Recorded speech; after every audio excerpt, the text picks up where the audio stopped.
السلام علیکم ورحمۃ اللہ وبرکاتہ۔ بسم اللہ الرحمن الرحیم، الحمد للہ رب العالمین وبہ نستعین والصلاة والسلام علی رسولہ الامین نبینا محمد وعلی آلہ واصحابہ اجمعین، اما بعد۔ اعوذ باللہ من الشیطان الرجیم، بسم اللہ الرحمن الرحیم۔ وَإِذْ يَرْفَعُ إِبْرَاهِيمُ الْقَوَاعِدَ مِنَ الْبَيْتِ وَإِسْمَاعِيلُ رَبَّنَا تَقَبَّلْ مِنَّا إِنَّكَ أَنْتَ السَّمِيعُ الْعَلِيمُ۔ محترم ناظرین، محترم سامعین، اس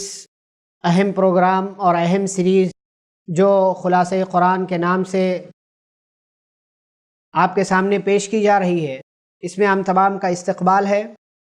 انشاءاللہ پارہ نمبر 1 کا خلاصہ آپ کے سامنے پیش کریں گے۔ پارہ نمبر 1 سے پہلے سورہ فاتحہ اللہ رب العالمین نے ذکر کیا ہے۔ سورہ فاتحہ کی کیا اہمیت ہے، کیا فضیلت ہے، اور اس کے اندر کون کون سی باتیں اللہ رب العالمین نے بیان کی ہیں، یہ ہم میں سے ہر ایک کو اچھی طریقے سے معلوم ہے۔ کہ سورہ فاتحہ کی اہمیت کے تعلق سے پیارے رسول صلی اللہ علیہ وسلم نے ایک حدیث کے اندر بیان کیا، لا صلاۃ لمن لم یقرأ بفاتحۃ الکتاب، کہ اس شخص کی نماز ہی نہیں ہوتی جو سورہ فاتحہ نہ پڑھے، چاہے وہ امام ہو یا مقتدی ہو، چاہے جماعت کے ساتھ پڑھے یا اکیلے پڑھ رہا ہو، چاہے مرد یا عورت کوئی بھی ہو، سورہ فاتحہ نماز کی ہر رکعت میں پڑھنا ضروری ہے، کمپلسری ہے۔ یہ سورہ فاتحہ کی اہمیت کے لیے کافی ہے۔ اور اس کے علاوہ آپ جانتے ہیں سورہ فاتحہ کے اندر اللہ کی توحید کا تذکرہ ہے۔ بندہ اس کے اندر اللہ رب العالمین سے کچھ مانگتا ہے اور اللہ رب العالمین سے صراط مستقیم کا سوال کرتا ہے۔ اور یہ سورہ اتنی اہمیت کے حامل ہے کہ اگر آپ یہ سورہ پڑھ کر مریض پر دم کرتے ہیں، خود اپنے اوپر دم کرتے ہیں، تو اس سورہ کی برکت سے اللہ آپ کو بیماری سے شفا دے دیتا ہے۔ اس کے بعد سورہ بقرہ کا آغاز ہوتا ہے جو قرآن مجید کی دوسری سورہ ہے۔ اس سورہ کے اندر اللہ رب العالمین نے سب سے پہلے قرآن مجید کا مقام بتایا ہے کہ ذالک الکتاب لا ریب فیہ، یہ کتاب ایسی ہے کہ جس میں کوئی شک و شبہ نہیں۔ اور پھر اس کے بعد اللہ نے جو سب سے پہلی بات بیان کی اس قرآن کے اندر وہ یہ کہ ھدی للمتقین، یہ متقیوں کے لیے ہدایت ہے۔ یعنی قرآن مجید یہ دنیا کی سب سے بڑی، آخرت کی سب سے بڑی کامیابی آپ کو دے سکتی ہے، اور وہ ہدایت ہے۔ یعنی اگر آپ یہ دیکھیں کہ سب سے بڑی کامیابی کیا ہے تو وہ ہدایت ہے، اور سب سے بڑی ناکامی کیا ہے کہ انسان ضلالت کے راستے پر چلا جائے۔ اسی لیے اللہ نے اس سورہ کی ابتدا میں، قرآن کی ابتدا میں انسانوں کی ہدایت اور ضلالت کے اعتبار سے 3 قسمیں بتائی ہیں، آیت نمبر 3 سے لے کر آیت نمبر 20 تک۔ اللہ نے پہلے ایمان والوں کا، متقیوں کا تذکرہ کیا اور کہا کہ یہ لوگ کامیاب ہیں۔ اس کے بعد اللہ نے کافروں کا تذکرہ کیا اور کہا ختم اللہ علی قلوبہم وعلی سمعہم وعلی ابصارہم غشاوہ ولہم عذاب عظیم، کہ ایسے لوگوں کے لیے بہت بڑا عذاب اللہ نے تیار کر رکھا ہے۔ پھر اس کے بعد اللہ نے منافقوں کا تذکرہ کیا۔ آپ پڑھیں قرآن مجید، میں آپ کے سامنے خالی تذکرہ کر رہا ہوں کہ اللہ نے کون کون سی باتیں بیان کی ہیں۔ الگ الگ مثالوں کے ذریعے اللہ نے منافقوں کا تذکرہ کیا اور کہا کہ منافقین یہ سمجھتے ہیں کہ اللہ کو دھوکہ دے رہے ہیں، یہ اللہ کو دھوکہ نہیں دے رہے ہیں، اپنے آپ کو دھوکہ دے رہے ہیں، اور قیامت کے دن ایسے لوگوں کے لیے دردناک عذاب ہے۔ پھر اس کے بعد اللہ نے قرآن مجید کے اندر جو سب سے پہلا حکم بیان کیا ہے وہ کیا ہے؟ جس مقصد کے لیے ہمیں دنیا کے اندر بھیجا گیا ہے اسی کا حکم اللہ نے دیا۔ فرمایا یا ایھا الناس اعبدوا ربکم، اے لوگو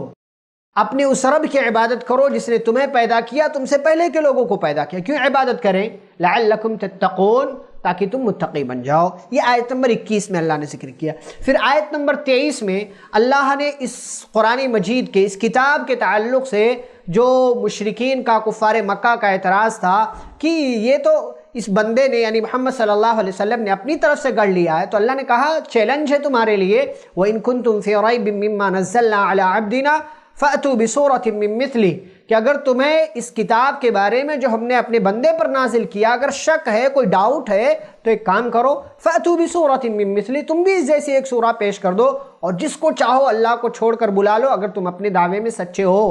فَإِن لَمْ تَفْعَلُوا وَلَن تَفْعَلُوا، اللہ نے کہا کہ اگر تم نے نہیں کیا، وَلَن تَفْعَلُوا، اور کر بھی نہیں سکتے، تو کیا کرو؟ فَاتَّقُوا النَّارَ الَّتِي وَقُودُهَا النَّاسُ وَالْحِجَارَةُ، تو اس جہنم سے ڈرو، بچو، جس کے ایندھن انسان اور پتھر ہیں، جو کافروں کے لیے تیار کی گئی ہے۔ پھر اس کے بعد اللہ رب العالمین نے آیت نمبر 30 سے لے کر 37 تک حضرت آدم علیہ السلام کی تخلیق کا تذکرہ کیا ہے، فرشتوں کے سوال کا تذکرہ کیا ہے، اللہ کے جواب کا تذکرہ کیا ہے، اور کس طریقے سے علم کی بنا پر حضرت آدم علیہ السلام کو تمام فرشتوں پر فوقیت ملی، تمام مخلوق پر فوقیت ملی۔ اور پھر اللہ نے اس بات کا تذکرہ کیا کہ ہم نے فرشتوں سے کہا کہ آدم کا سجدہ کرو۔ اس حکم میں ابلیس بھی شامل تھا، حالانکہ ابلیس فرشتہ نہیں تھا، لیکن ابلیس نے سجدے سے انکار کر دیا۔ اللہ نے اسے جنت سے نکل جانے کا حکم دیا، لیکن اس نے حضرت آدم علیہ السلام کو ورغلایا، بہکایا، اور حضرت آدم اور حضرت حوا علیہم السلام اس کے بہکاوے میں آ گئے اور جنت کے اس درخت کا پھل کھا لیا جس کے پھل کو کھانے سے اللہ رب العالمین نے منع کیا تھا۔ تو اللہ نے ان دونوں کو بھی زمین پر بھیج دیا، اور اس کے بعد اللہ نے کہا قُلْنَا اهْبِطُوا مِنْهَا جَمِيعًا، جاؤ جنت سے نکل جاؤ، زمین پر چلے جاؤ، اور ایک رول ہمارا یاد رکھو، فَمَن تَبِعَ هُدَايَ فَلَا خَوْفٌ عَلَيْهِمْ وَلَا هُمْ يَحْزَنُونَ، جو میری ہدایت کی اتباع کرے گا وہ کامیاب ہوگا، لیکن جو انکار کر دے، جھٹلا دے ہماری آیتوں کو، اولئک اصحاب النار، ایسے لوگ جہنمی ہیں اور اس کے اندر ہمیشہ ہمیش رہیں گے۔ پھر اس کے بعد اللہ رب العالمین نے آیت نمبر 40 سے لے کر آیت نمبر 73 تک، 40 سے لے کر 73 تک اللہ نے بنی اسرائیل کی فضیلت کا تذکرہ کیا ہے، کیا کیا انعامات اللہ نے ان پر کیے، کیا کیا احسانات اللہ رب العالمین نے ان پر کیے، ان ساری چیزوں کا تذکرہ کیا، اور اس کے ساتھ ساتھ اللہ نے اس بات کا تذکرہ کیا کہ ہر نعمت کو ان لوگوں نے اس کا غلط استعمال کیا، ضائع کیا، برباد کیا، نبی پر تہمتیں لگائیں، اللہ کے تعلق سے غلط باتیں کہیں، اور جو کچھ اللہ نے دے رکھا تھا اس پر قناعت کرنے کے بجائے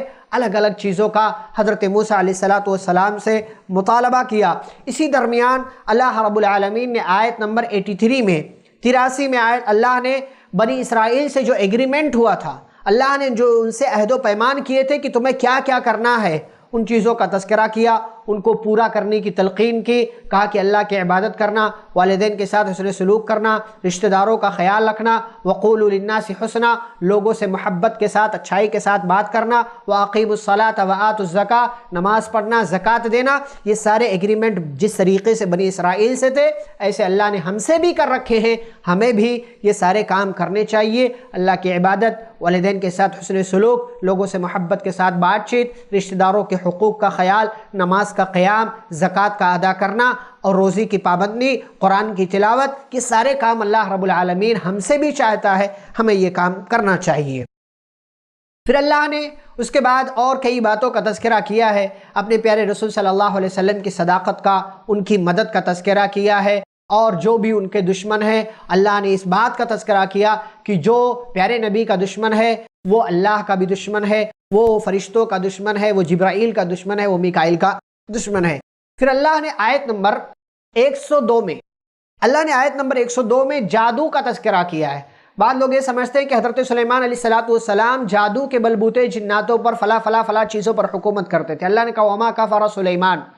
علیہ السلام نے کفر نہیں کیا، یعنی سلیمان علیہ السلام نے جادو نہ سیکھا نہ سکھایا، جادو ان کو نہیں آتا تھا، اس لیے کہ جادو کفر ہے، اور اللہ نے کہا سلیمان علیہ السلام نے کفر نہیں کیا۔ اچھا، جادو، پیارے نبی صلی اللہ علیہ وسلم نے حدیث کے اندر بیان کیا کہ جادو سیکھنا سکھانا یہ حرام ہے، اور جادوگر کی سزا یہ قتل ہے اگر اسلامی حکومت ہو، اس لیے کہ جادو کے ذریعے بڑے بڑے نقصانات ہوتے ہیں، میاں بیوی میں جدائی ہوتی ہے، آپس میں تفرقہ پھیلتا ہے، اور بہت ساری شعبدہ بازیاں کر کے لوگوں کو گمراہ کیا جاتا ہے۔ پھر آگے آیت نمبر 104 میں اللہ رب العالمین نے نبی اکرم صلی اللہ علیہ وسلم کا مقام بیان کیا ہے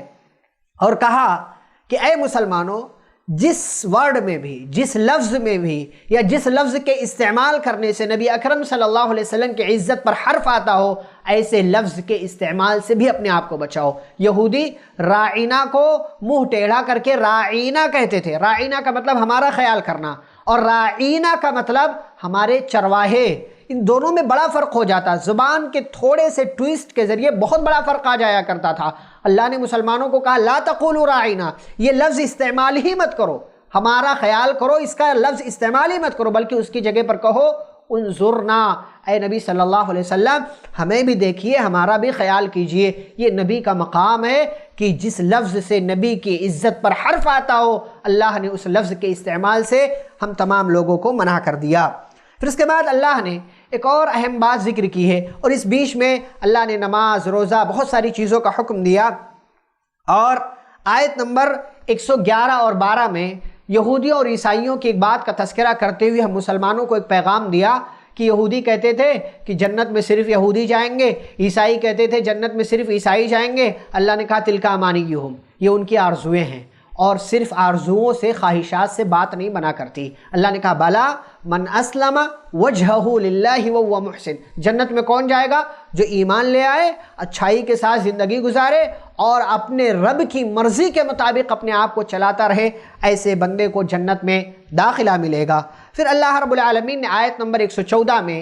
ایک بہت بڑی چیز ذکر کی، فرمایا وَمَنْ أَظْلَمُ مِمَّنْ مَنَعَ مَسَاجِدَ اللَّهِ أَنْ يُذْكَرَ فِيهِ اسْمُهُ وَسَعَى فِي خَرَابِهَا، کہ اس شخص سے بڑا ظالم کون ہے جو اللہ کی مسجدوں میں لوگوں کو ذکر کرنے سے منع کرتا ہو، اللہ کی مسجد میں آنے سے لوگوں کو منع کرتا ہے۔ آپ دیکھیں بہت سارے لوگ بورڈ باقاعدہ لگا کر رکھتے ہیں کہ ہماری مسجد میں نہیں آنا، فلاں کا داخلہ بند، فلاں کا داخلہ بند، فلاں کا داخلہ بند۔ ایسے لوگ اللہ کی نظر میں ظالم ہے، وَسَعَى فِي خَرَابِهَا، اس لیے کہ وہ مسجد کا ماحول برباد کرنے کی، تباہ کرنے کی کوشش کر رہے ہیں۔ پھر اللہ رب العالمین نے آیت نمبر 124 سے 129 میں حضرت ابراہیم علیہ السلام کا تذکرہ کیا، وَإِذِ ابْتَلَىٰ إِبْرَاهِيمَ رَبُّهُ بِكَلِمَاتٍ فَأَتَمَّهُنَّ، کہ حضرت ابراہیم علیہ السلام کو اللہ نے طرح طرح سے آزمایا، لیکن ہر میدان میں وہ کامیاب ہوئے، اور جب امتحان میں کھرے اترے تو اللہ نے کہا اِنِّي جَاعِلُكَ لِلنَّاسِ إِمَامًا، اے ابراہیم ہم آپ کو دنیا کا، لوگوں کا امام بناتے ہیں۔ اور آج دیکھیں 1/3 سے زیادہ دنیا، بلکہ 2/3 تک لوگ، چاہے وہ کسی بھی مذہب کے ماننے والے ہوں، حضرت ابراہیم علیہ السلام کی عزت کرتے ہیں، ان کو اہمیت دیتے ہیں، ان کا مقام سمجھتے ہیں، ان کی رسپیکٹ کرتے ہیں، اور ان کی زندگی، ان کی سیرت کو پڑھتے ہیں۔ پھر اللہ نے اسی بیچ ایک بات کا تذکرہ کیا کہ باپ اور بیٹے حضرت ابراہیم اور حضرت اسماعیل علیہ السلام دونوں خانہ کعبہ کی تعمیر کر رہے ہیں، اللہ کے سب سے عظیم گھر کی تعمیر کر رہے ہیں، لیکن اتنا عظیم کام کرنے کے ساتھ ساتھ خود نبی ہیں، رسول ہیں، پیغمبر ہیں، دونوں نیک ہیں، اس کے باوجود اللہ سے دعا کرتے ہیں ربنا تقبل منا انک انت السمیع العلیم، اے ہمارے رب ہمارے اس نیک کام کو قبول کر لے، بے شک تو سننے والا، جاننے والا ہے۔ پتہ یہ چلا کہ ہم بھی جب کوئی نیک کام کریں تو اس کا ڈھڈورا نہ پیٹیں کہ ہم نے آج یہ کیا، وہ کیا، وہ کیا، بلکہ اس کے قبول ہونے کی اللہ رب العالمین سے دعائیں مانگتے رہیں۔ پھر اللہ نے اس پارے کے آخری صفحے پر اس بات کا تذکرہ کیا ہے کہ ایمان کیسا ہونا چاہیے، یعنی ہمارا اور آپ کا ایمان، جو ہم ایمان والے ہیں نا، وہ ایمان کیسا ہونا چاہیے۔ فرمایا فَإِنْ آمَنُوا بِمِثْلِ مَا آمَنْتُمْ بِهِ فَقَدْ اهْتَدَوْا، کہ اے نبی کے صحابہ جیسے تم ایمان لائے ہو، ایسے ہی اگر دنیا کے دوسرے لوگ ایمان لے آئیں تو یہ لوگ ہدایت والے ہو جائیں گے۔ پتہ یہ چلا کہ اگر ہمیں ہدایت چاہیے، جس کا تذکرہ اللہ نے اس پارے کے شروع میں کیا، تو ہمیں اپنا ایمان صحابہ کے ایمان کے جیسا بنانا چاہیے۔ پھر ایک عظیم بات اللہ نے اس پارے کی آخری آیت میں ذکر کی، جو آیت اس سے پہلے بھی ایک جگہ اللہ نے ذکر کی ہے، وہ یہ کہ تلک امۃ قد خلت لہا ما کسبت، کسی کو برا نہ کہیں، کسی کو برا نہ کہیں، خود اچھے بنیں اور دوسروں کو اچھا بنانے کی کوشش کریں۔ جو گزر گئے قد خلت لہا ما کسبت، انہوں نے جو کیا اس کیے کی سزا یا اس کیے کا بدلہ انہیں ملے گا، وَلَكُمْ مَا كَسَبْتُمْ، آپ جو کر رہے ہیں اس کا بدلہ آپ کو ملے گا، وَلَا تُسْأَلُونَ عَمَّا كَانُوا يَعْمَلُونَ، کون کیا کر رہا تھا اس کے بارے میں آپ سے سوال نہیں کیا جائے گا، آپ سے آپ کی ذمہ داریوں کے بارے میں سوال کیا جائے گا۔ اس لیے خود اچھے بنیں، دوسروں کو اچھا بنانے کی کوشش کریں، کسی کی ذات پر کیچڑ نہ اچھالیں، کسی پر الزام نہ لگائیں، کسی کو برا بھلا نہ کہیں، کیونکہ اس کا حق اللہ نے آپ کو نہیں دیا ہے بلکہ اس چیز سے آپ کو منع کیا ہے۔ یہ تھا پارہ نمبر 1 کا خلاصہ جو آپ کے سامنے پیش کیا گیا۔ انشاءاللہ کل ہم آپ کے سامنے اگلی ملاقات میں پارہ نمبر 2 کا خلاصہ پیش کریں گے۔ اللہ رب العالمین سے دعا ہے اللہ جو باتیں ہم نے سنی ہیں ان باتوں پر عمل کرنے کی، قرآن کی تعلیمات کو سمجھنے، پڑھنے اور اسی کے مطابق زندگی گزارنے کی توفیق عطا فرما۔ آمین۔ صلی اللہ علی النبی الکریم۔ ربنا تقبل منا انک انت السمیع العلیم۔ والسلام علیکم ورحمۃ اللہ وبرکاتہ۔